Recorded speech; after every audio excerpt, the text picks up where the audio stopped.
Hi, I'm Aileen Mogus. I'm a coach, facilitator, and public speaker. And I'm Daphne Kasambala, former banker, entrepreneur, and mentor.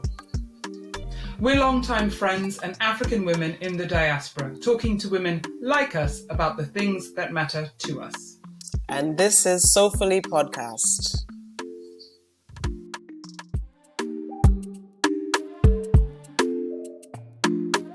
Hello, friends and family, and welcome to the first ever episode of SoulFully podcast. Woohoo! We are your hosts. I am Aileen Mogus. And I am Daphne Kasambala. Aileen and I have been friends for 30 years. Indeed and we talk to each other a lot. We talk about a lot of things. So to be honest, we think our conversations are that good. We wanted to take them to a wider community. Let's hope you feel the same way. Let's hope you do. While there are many, many podcasts and resources out there about the things that matter to us, there just aren't that many that deal with things from our perspective as African women in the diaspora. Yeah. And that's the thing, isn't it? Both of us were born and raised in Africa, and we've both lived cross-culturally. And in that, it can often feel as though we are alone. We don't quite fit in anywhere. It's that feeling, isn't it? When you're from a different country and you're in a different culture, you don't quite fit in anywhere. The new culture you live in is alien. And when you go home, you're like the alien. I mean, Daphne, you have recently, after living in the UK for 20 some years, you've recently moved back to the continent. I've moved back to the continent, and even though I've not moved back to the country where I was raised, I'm equally uncomfortable anywhere I am, even when I do go home to my home country of Malawi. I'm equally uncomfortable there as I am in the place where I spent more of my life in the UK. So yeah, we are, and there's perhaps some strength in that level of discomfort because you see things from a very, very unique perspective. Yeah. I actually think that is so true. I think that, it does give you a really wide breadth of experience and perspective and wisdom, multicultural wisdom and understanding. And what's really interesting is while it does feel uncomfortable and you can feel alien in it and not always know where you fit or belong, at the same time, I kind of think you fit and belong everywhere. And there's this 2011 estimate from the World Bank, and it says that 140 million people from the African diaspora live in the Western Hemisphere. That's mind-boggling. That is mind-boggling. And of course, we're not talking about migration in the past, chosen migration. We're also looking at intercontinental slavery and how, people were moved against their will across the world. But the reality is 140 million people of African origin live in the Western Hemisphere. Yeah. And, while we're not African people, we're not a monolith. We know this. We know Africa is not a country. And then we've got multiple generations. We've got multiple generations of people who have remained on the continent and moved away from the continent. Yeah. I still feel like there are conversations, very unique conversations that we have around our dinner tables about how we fit in this world, in this global world that we're in. And these, especially from the perspective of women, there's certain experiences that are so unique to us that I think that we could be exploring more and sharing more with the community around us. Yeah, I think you're so right. And I think, especially at our age, I think when you're at a certain point, there are a lot of incredible, like you said earlier, Daphne, there are so many good podcasts that deal with issues. And I think that there's so many good podcasts as well of younger women, in their 20s and 30s who are actually addressing stuff that's relevant to them. I think my feel is that for those of us who are slightly older, grew up, in the 70s and 80s, when there wasn't so much information easily accessible as to, living cross-culturally, living in diverse cultures and all of that, I think there's some stuff that we don't really find talked about from our perspective.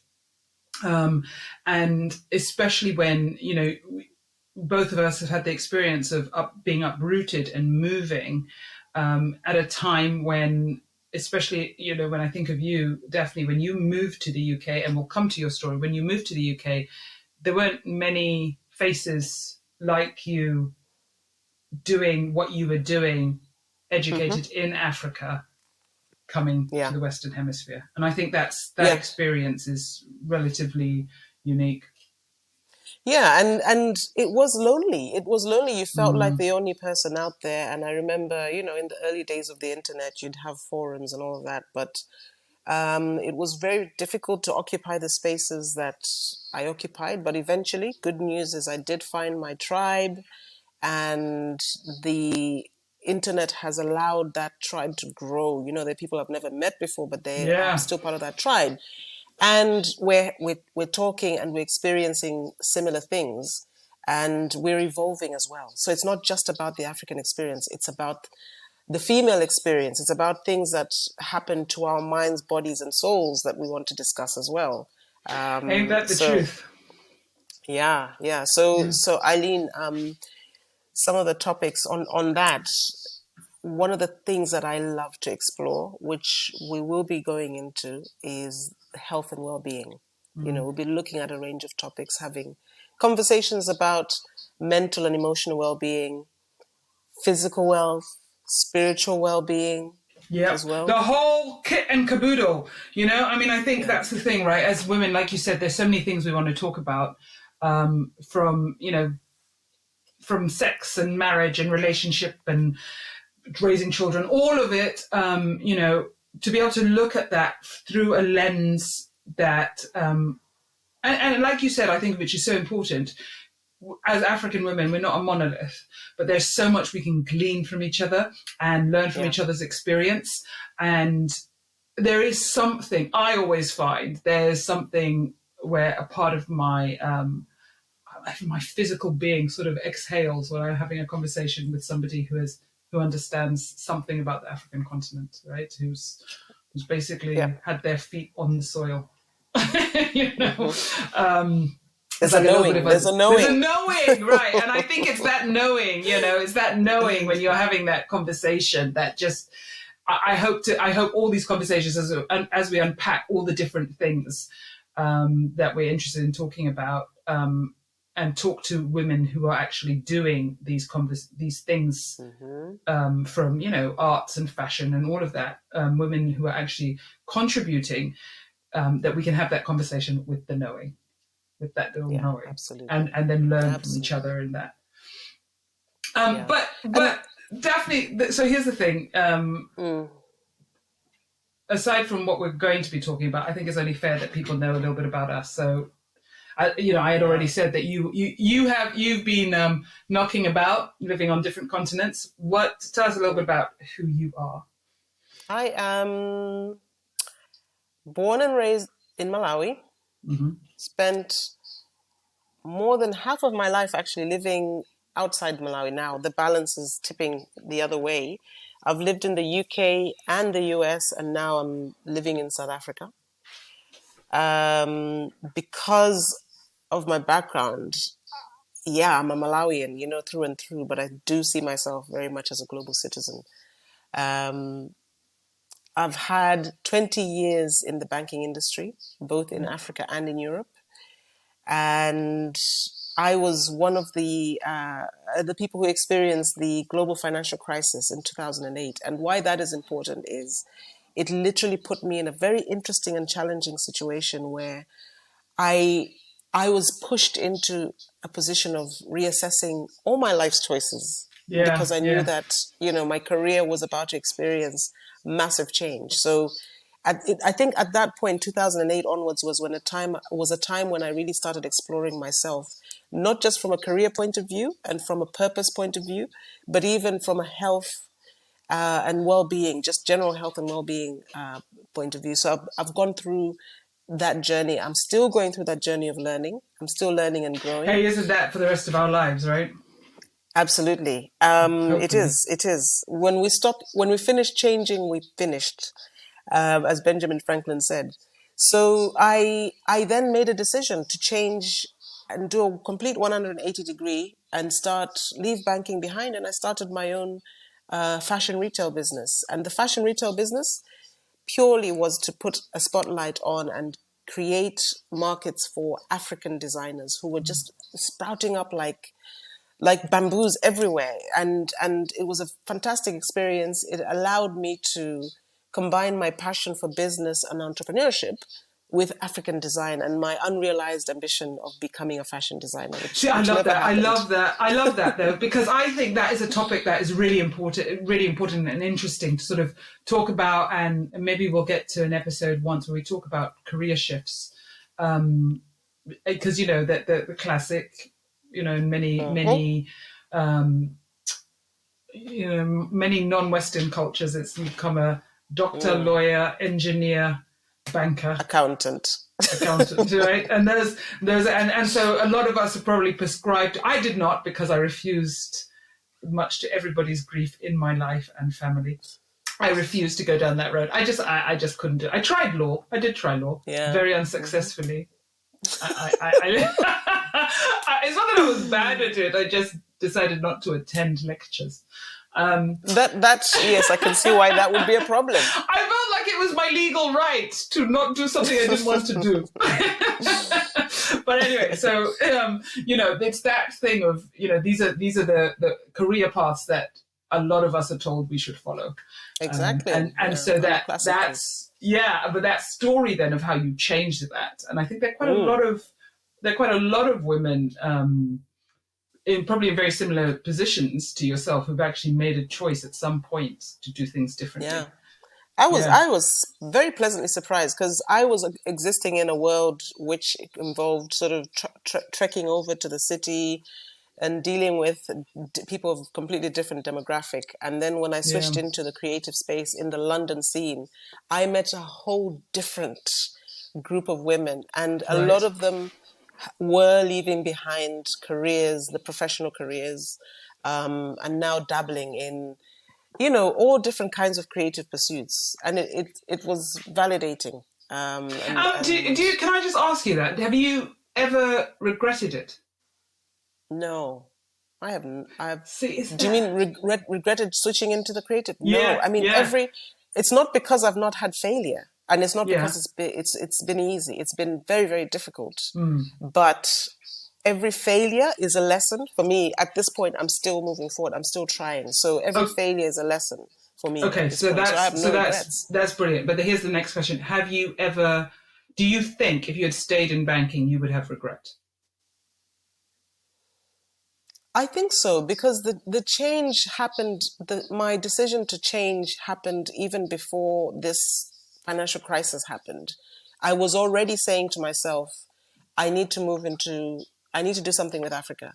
And in fact, my path was leading me down still within the finance space. I was moving into microfinance. Right. So for 3 years before this crisis, I took French lessons because I wanted to make myself more employable to the African microfinance institution, who said, I did not know that about you. you I must mean, the speak French French. lessons. I mean, Yeah, yeah, yeah. yeah, You yeah, must yeah. speak French. I was doing French evening lessons because I knew I just had this calling to say, give back to Africa. So my life may have eventually led me to here where I am now, but I definitely knew that I was now making a transition to be facing towards Africa. See, Yeah. I think that's really encouraging. So, as a coach, I work with many women, especially during transition. That's obviously when people want Mm-hmm. some sort of support. And I think one of the big fears about transition is letting go of what we have, what we've established, letting Yeah. go is scary, right? It's really Mm-hmm. scary because you're letting go into an unknown and there are no guarantees. And so I Yeah. think that knowledge that, yeah, we definitely, there are no guarantees, things can go wrong, failure can happen, but failure doesn't mean the end, right? Failure can Absolutely be, not. it's part of your story. And I think the greatest regret we could have is never trying, because we don't want to fail. I think that I think that kind of is failure. We don't try anything. We just stay. And by the way, I think that there's somebody who's recommended a book to me today called From Strength to Strength, but she was talking about how we have two phases in life. One of them is the fluid intelligence, where we've got ideas, creativity, we're just producing ideas. And then the second phase, which is the phase we're in, where our generation of ideas and creativity might have slowed down. But we now have a skill, which is to take knowledge and information and create wisdom out of it. And the second thing is, there's nothing I did in my previous career that hasn't been useful to me now. I feel like we tend to fear that all of the effort and time and education we've invested will be lost and we'll never have to use it again when we sort of change career paths and we follow something completely different. And I don't think that it's true. Yeah. I think you're right. I mean, I don't think anything's lost, right? I think that wisdom, and because it would sound like completely different things. Banking, e-commerce doesn't sound that different for me. It all sounds very confusing. But for you, it's like in the fashion business and retail space, everything you've done, and also because you mentor so many women as well in business and entrepreneurs, you can do that from a place of experience and having had such I think an amazing, the amazing.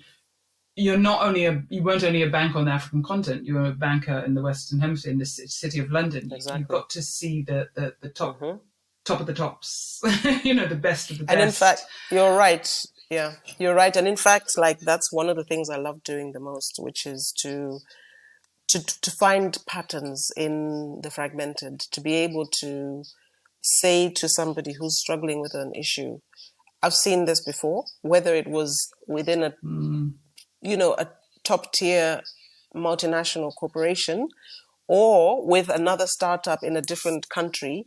I've seen it before and here's how they solved it. How about you try and solve it in this way or that way? It's amazing, and it gives me so much joy to do that.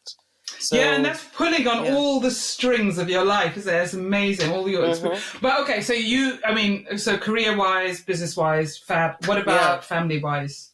Who are you? Family, I am the mother of 2 children who are in their 20s. Children, they're grown-ass people. I'm the mother of a young man and a young lady who are in their 20s, which makes me and my husband empty nesters. So we're in an exciting phase of our lives where we are not grounded anywhere. And so it just means that we can experience life in a different way. Right. And I am a little bit more about what I like to do. I'm passionate about optimal living and life hacking, about finding the thing that will get me to a better state of well-being. And it's just you're also a bit of a dog with a bone. Just so people can know, you are. Firstly, I just want to say your kids are amazing. I've known them all their lives, and they're amazing kids, amazing adults now. So Thank you. Good job, well done. And the other thing, you are. I mean, when you talk about persistent and insistent and a dog with a bone when you get something in your head that you're going to do. And the reason I bring that up is because my thing with you is you climbed Mount Kilimanjaro and you did it. Now that in and of itself is a feat. It is an absolute feat. I climbed the hill outside my house, and that is as far as we're going. The stairs. For now. This is as far as I'm going. I'll go upstairs. No. You've tried. You've been trying to get me to climb. You've had this conversation for over 10 years. You climbed Kilimanjaro. But the thing that gets me is not that you climbed Kilimanjaro, which, as I said, is a feat, is the fact that you nearly died as you were climbing because you couldn't breathe. You had altitude sickness, right? I had. But did that stop you? Did that stop you? No, but I did have my reasons. I had my reasons. Yeah, the reason to stop was you're going to die. This is a good reason to stop. I don't understand. But carry on. What were your reasons? Tell us. Okay, so the Kilimanjaro challenge came one miserable January morning where I was assessing my life, and somebody offered. I said yes, and it was also coming up to my 40th birthday. So I roped my sister into joining me. So we Yeah. trained for that whole year. I think it was only 18 months later that we did the climb. So we were each other's partners. We were each other's accountability partners throughout that whole 18 months and on the climb itself. Yeah. And from very early days, I started getting altitude sickness, which means basically your body's not being able to cope with the amount of the decreasing amount of oxygen as you ascend the mountain. And then on the final ascent, I just found myself flagging. And we had a doctor on our team who listened to my chest and said, "You've got water in one of your lungs. You've got pulmonary edema. And so your option is, if I give you oxygen now, ethically, you need to start descending, or else you get up there, spend 5 minutes max, and then you have to come down immediately." And by the way, I could see the summit. And I could see my sister not right in front of me. She was a bit ahead. And I knew that if she got word that I'd been turned around, she would feel responsible and she would come after me. So I said, okay, fine, just keep monitoring me. Let's see how far I get. And so it was literally a case of one step at a time, Aileen. It was... No, I know, because now, just so everybody knows, your sister and I became friends before you and I became friends, right? Mm-hmm. Your sister, to whom you were referring, is the reason you and I became friends. And we are still the best of friends in the world, you know? So she is like my sister. And I get that. But I know it from her perspective when she saw you shuffling. This is a song, Shuffling. Mm-hmm. I was shuffling. She watched you shuffle, and she talks about that. But I'm just like, at this point, I mean, there's a whole lot there to unpack, like your commitment to her, you know, going up the mountain, and her not, and you're knowing her well enough to know she would turn around. But all of that, but yeah, I mean, you know, that's quite a, and you talk a lot about resilience, which I think people will find out as they get to know you. That is a big thing for you in a way that, like I said, I quit law school. I didn't like it. I quit it. I wasn't resilient. So, you know, whereas you're like, no, I'm going to stick to this to the death. Yes, my mother used to call me stubborn a lot. And I think that's what it is. She was like, oh my gosh, you're stubborn. You're so stubborn. And so does my husband, actually, come to think of it. So it's a superpower, and maybe not so useful in other cases. But I do just it takes me a long time to get convinced to do something. And then once I'm locked in on it, I will stay locked in. There's no one locking you. Yeah. And I stay locked in. So that's me. But I think it is beautiful. Like you say, there's a flip side to everything, isn't it? All our strengths can have a flip side. But I think that also the beautiful thing is when you said it, you're like, your mom calls you stubborn, is actually, which I hope we get into as well as when we're talking about parenting and how recognizing the gifts in our children, sometimes the gifts that can really frustrate us. Like it's a really strong character point in our children, and imagining what that will look like in the best of itself. Exactly. You know, so your stubbornness turns into this incredible. Yes, I mean, if I were to say, when I look at my kids, I think now it's come out, their sense of justice. Their sense of justice and what's right and what should be, that was frustrating as a parent, you know? That's not fair. But now when I look at it, it's such a great strength to have, especially in the times they live in and for their generation and the things they're experiencing. So Aileen, that's me. And that's an amazing thing. Sorry, I'm going to jump on that because that is quite a thing with the justice thing as well, because I mean, like I said, I've known your kids all their lives, and they are not afraid to be vocal. No. Which I think that is such a phenomenal thing in a world where they are a minority because they live as Black bodies in the UK. And they're young. And so, but they're not afraid to be vocal. And fortunately, most of what they're vocal about, I think is really, really wise. They're not vocal about stuff that doesn't matter. They're vocal about real real things, which is exciting to hear and watch, and it's very It is. admirable. It is. I'm very proud of them. I'm really proud of them. Yeah, so we have very different experiences because I became a mom later in life. So I now have a 9-year-old. I'm the mother of one. I have a 9-year-old who I think is fantastic, and I think she's fantastic as well. She's great, right? Sorry to jump in, but I'm a godmother. Yes, you are. You're a godmother, great godmother. So I am from a very diverse, multiracial and cultural background. I've lived on 3 continents in 7 countries.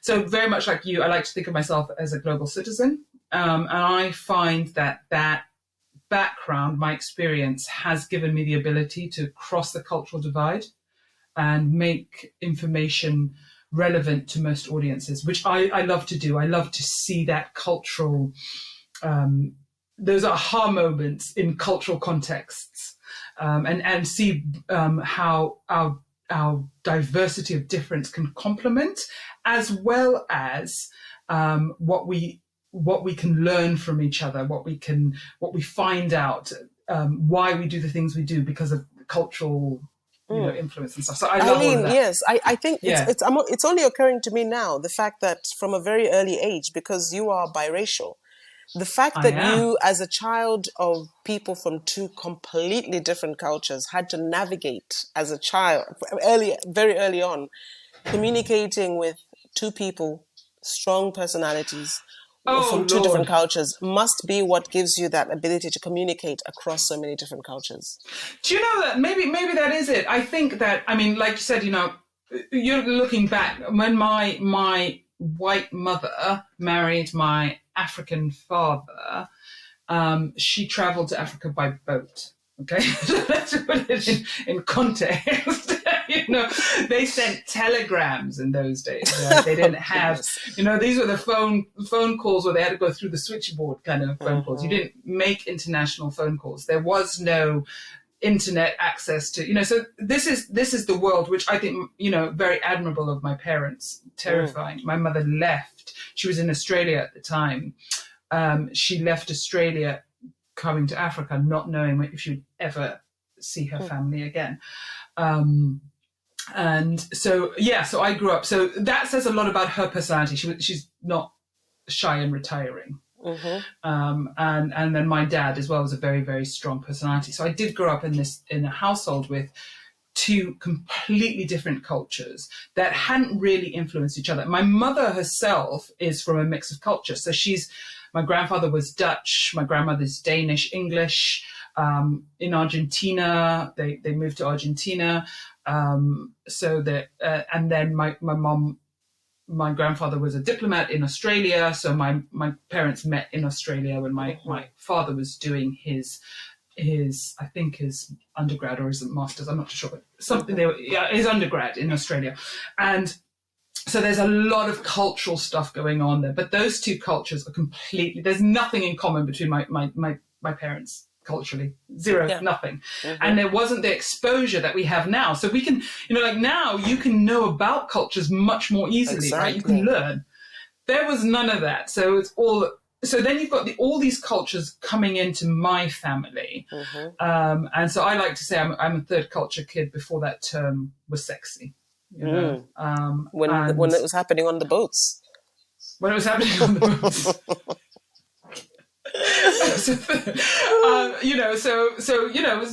Being raised, we've got 2 cultures, raising a 3rd culture. I grew up in Malawi, and so I was a bit of an anomaly in the culture because I wasn't an expat, but I wasn't a Malawian, quote unquote. I was just this. So it was trying to figure out where I fit at all times, and who I was. And I think, I always identified as myself as a Malawian, but I wasn't necessarily embraced fully as a Malawian. And then I went on and I got married. Maybe that's why it took me so long to get married, because this is just too confusing to all these cultures. But that's another story. But I went on and I got married much later than you did. And I married a man who which is interesting because he's from Ethiopian by origin, grew up in Germany. So again, completely different cultures. And we brought this child into the world who is now, I don't know, a seventh culture kid or something, because she's got all these cultures going on. But the lovely thing is, go ahead and say it. I think I know what The you're going to lovely say. thing is we actually look alike now. You all right? look alike. We all look alike, which is really funny. It's like we all have the same skin tone. We all have the curly hair. So it's really funny because I grew up in a house where we didn't look alike. I mean, my siblings and I looked alike, but my parents, there are many times when I'd be like, "This is my mom" or "This is my dad," and people would be like, "What?" Real confusion. So that is. So that's the funny side. But with that, so my life, I think the reason I love a lot of the work I do is because it is my life. Mm-hmm. My life is, just a hodgepodge of all sorts of stuff. And what is the work you do, Aileen? So, I do a mix of things. I do coaching and facilitate. I love facilitating. I love facilitating conversation. I love facilitating challenging conversation, particularly around cultural stuff. I love watching people grow with the coaching. Like you said, if you stop growing, then you're finished, right? That idea of how do we grow as human beings to be the best version of ourselves. And I like to facilitate that conversation individually or within a team dynamic, be it corporate or charity or anything else. But so I like to, that whole conversation for me is what I do in work. I love to talk. The funny thing is my daughter, my husband also loves to talk. I'll just put that out there, as you know. And since my daughter was in nursery, the feedback we got from every teacher she ever had was she's a fantastic student, she's great in class, fantastic, but she really does talk a lot. And I'm like, well, I can't help you because yes, it's in her genes. It's in her genes. I mean, you should, it's in her genes, and I'm always really careful because there's a when I was growing up, I had a family friend who wore a hearing aid, and he said to me that, well, firstly, he paid me to be quiet for an hour. And all right. And he so said many to questions. me, he said to me, so many questions. And he did say to me, he said, Aileen, if I lived with you, I'd have to take my hearing aids out. So so when my daughter, when I'm told my daughter talks a lot, I'm like, can't really stop that. But I think for me, that talking has the combination of loving to talk and loving to help people grow and loving multiculturalism, all of those things contribute to what I do on a day-to-day basis. I think that I really do think that you've got a special skill there, because I think so I love to listen.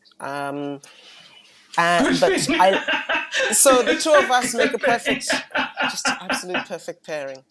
But I think that one of the things that you do really, really well is you're able to make sense of thoughts, and you're able to then communicate them back. So I remember being one of your coaching when you were in your early days as a coach. When I was training, when you were training. Yeah, I was training. Yeah. I was one of your guinea pigs and test patients, and you just were really great at being able to take my thoughts, such as they were, mash them up, and then present them perfectly gift wrapped for me to say, to admire and say, yes, that's what I meant. That's exactly, and then be able to take that. That's very kind of you. So, thanks for saying that.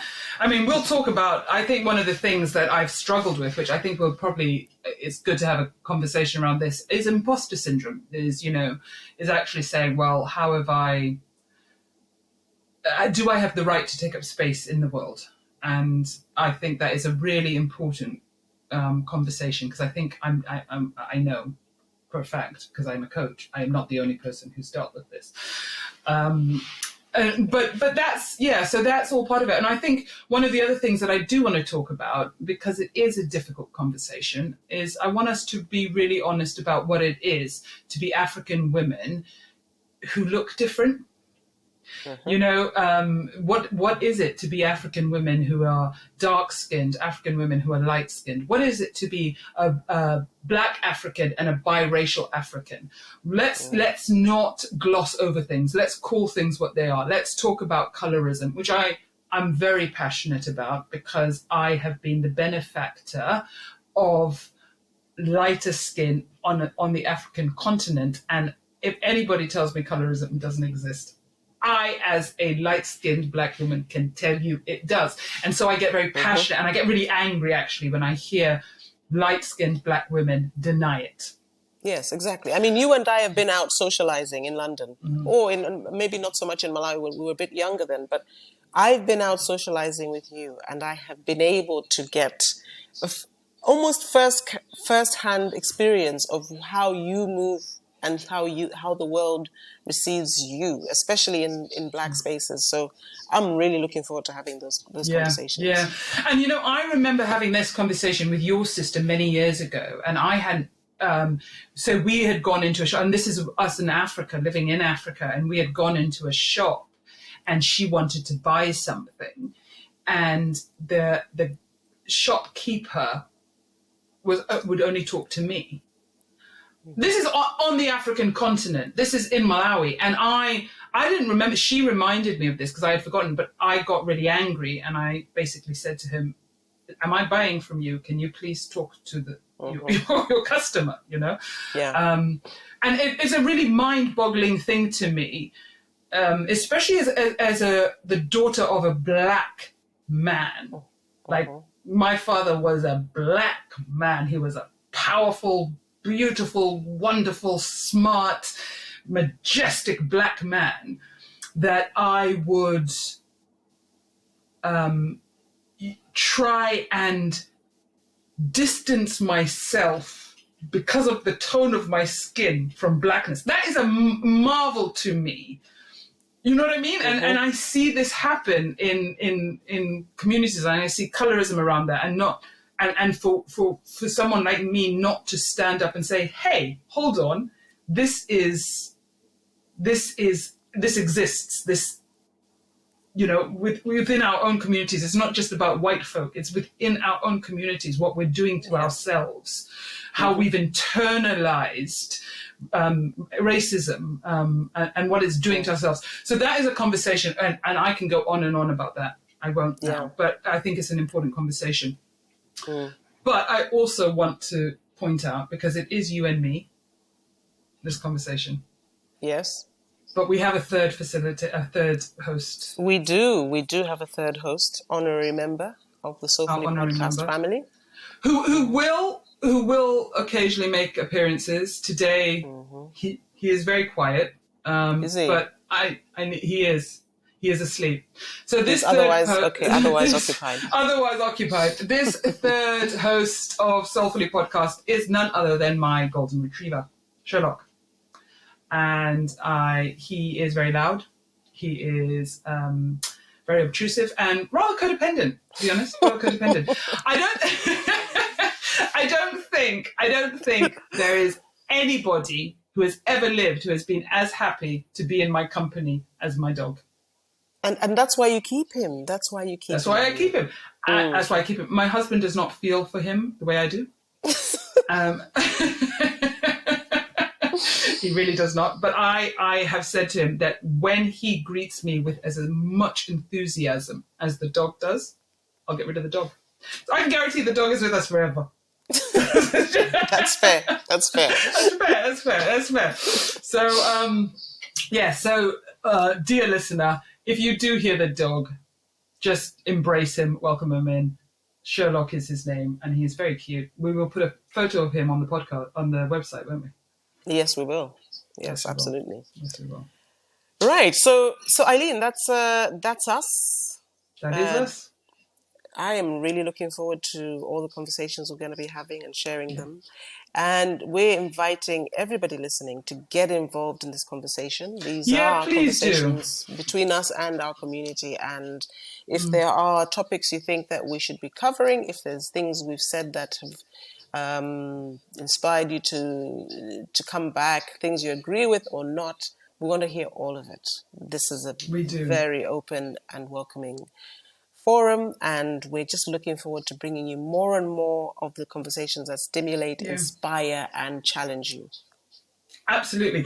And also, if there are people that you think should be on as our guests, people who are doing incredible things, African women around the world, please do let us know. We want to expand exposure for people as well, as much as we can.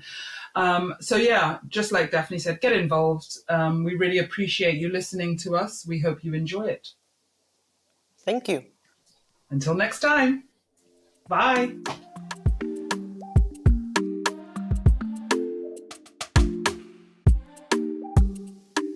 Special thanks to Ayoze Apollodyne for our artwork and Crack the Window for our theme music. This episode was edited by Marcus Root. Our website is soulfullypodcast.com. Check it out for show notes and links. Please subscribe to our podcast on most podcast platforms and watch us on YouTube. Thank you for listening, and until next time, we're soulfully yours.